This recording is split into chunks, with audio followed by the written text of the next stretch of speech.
Yo, what's going on, guys? Welcome to the channel. Welcome to another TA video. It's important that we break down things the right way. People setting themselves up for success now are going to reap the benefits in the future. So let's make some plans. So as usual, we're going to start off on BTC here. I want to open up the chart just a little bit, show you guys what the levels I'm playing with, what I'm looking at. We obviously see the wick go through this block that I have here. Let's go down to the 3-day, show you guys, for the people that missed in the last video, what it is. So the 3-day demand level right here is what this block signifies. And you see how we swept down there and eventually had a good reversal off of that level, right? We ended up closing the 3-day slightly above this order block absolutely beautifully and pushed up towards the next OB, which we broke down out of. You see how we had this same sort of impulse candle for the next move up before we got these all-time highs, broke down that level, flipped it downwards before eventually looking at it as a sort of maybe deviation play. What I'm thinking from here is that now we're at resistance. So now we have to treat this order block as resistance, right? We had a significant move from the 80,000s level to the 93,000 level, let's call it. That's a significant move in a couple of days, right? That's a significant move, and we need to figure out where we think we're going to land next. In my opinion, I think that this 89.2 level is a good level for aggressive longs, although I did want this today before we got this push up here. I do think that's a good level to maybe place your alert around for some aggressive longs. I'll do that right now. And the level that I have below that is around this 86K level. I really like this level for a flush of longs here and flush this impulse for a move and a deviation back up, assuming that people get super bearish at this breakdown there and look to short, trap them again and flip back upwards. The problem that I have now with some of these alts is that if BTC ends up rejecting, BTCD looking a little bit shady the last couple of days, if that ends up rejecting, alts are going to get hit a little bit harder. Even if BTCD holds and BTC begins to pump, I think alts are going to be a little stagnant as well. So be careful with alts here. I know it's a little bit hard with these videos. I'm not posting them up right when I record them, so the analysis is a little bit after the fact, but there's something to get and something to take out of this. I'm going to try to get this uploaded a little bit faster and a little bit quicker. I really like how this OB reacted here. We ended up flipping it up and pushing it upwards. Obviously, I closed my longs here, up around here. In hindsight, obviously, we would have loved to held that. We ended up consolidating at the top end of this OB before pushing upwards. This is why in my past lessons, I teach supply and demand and how to play order blocks after the flips. It's important to understand how these traders that you follow trade, so you're able to understand what their analysis even means and what they're even saying in the levels they're playing around.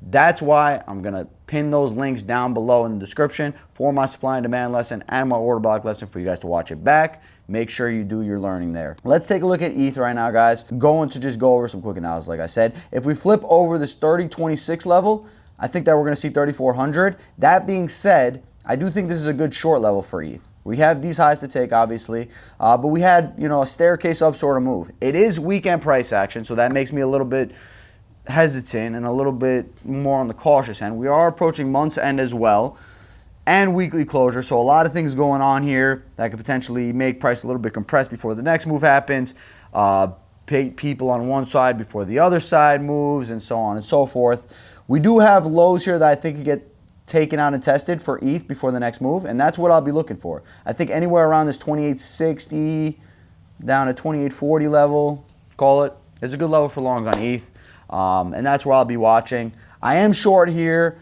but obviously this video is going to be posted a little bit there after the fact, so don't short right now. Make sure you're looking at the price of ETH before you do anything. Let's take a look at BTCD. So on BTCD, we had these 2-day candles we had on the move down. On alts, we had moves up. That shows to me that alts just had a little bit more room. If BTC rejects to 89.2, in retrospect, you're looking at it, it's not a big move, right? We were just at 89.2 the other day. But alts can get hit a lot harder. Do not get trapped. Make sure you're making calculated bets and plans for your next moves. Coins that I'm looking at right now are going to be Zcash, obviously one of the more bullish coins, and we're finally seeing a rejection here. We are under the 502 level, and I think if we do retest that level first from this point, it's a short for a move potentially back down to 350s. I'm not making hard cut plans to short this coin. If we do get a test of that 386 level, you can only look at that as opportunity. You see how we reacted previous. If we end up sweeping these lows, I think that is perfect fuel for a pushback upwards, especially because the privacy narrative is red hot right now. It's important to follow the narratives that are hot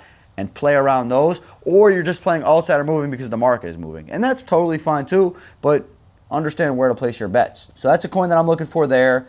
Another coin that I had in my interest is Near. We had a good bounce off the 1814 level. All right, I'm gonna scroll out on the weekly just to show you guys what we're working with here. And I drew these plans up when we pushed this level upwards. I thought we would hit 344.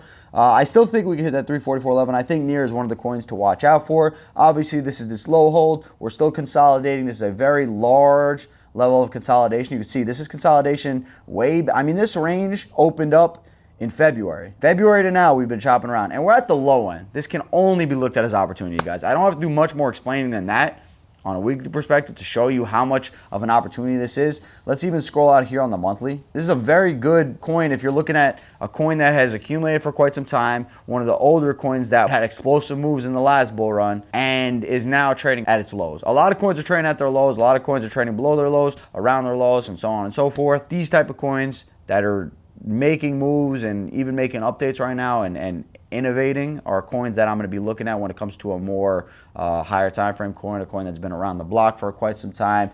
So I'm looking at Near for some spot buys. I think this is a very good range of accumulation. I think we're going to see a breakout eventually. Those are some things I'm looking at, guys. If you want to follow my analysis full on, make sure that you are in WG. Make sure that you're clicking my links down below to get access to WoodsBot now. We have some very special things coming out that you don't want to miss. I'll see you guys in the next. Have a good weekend. Peace.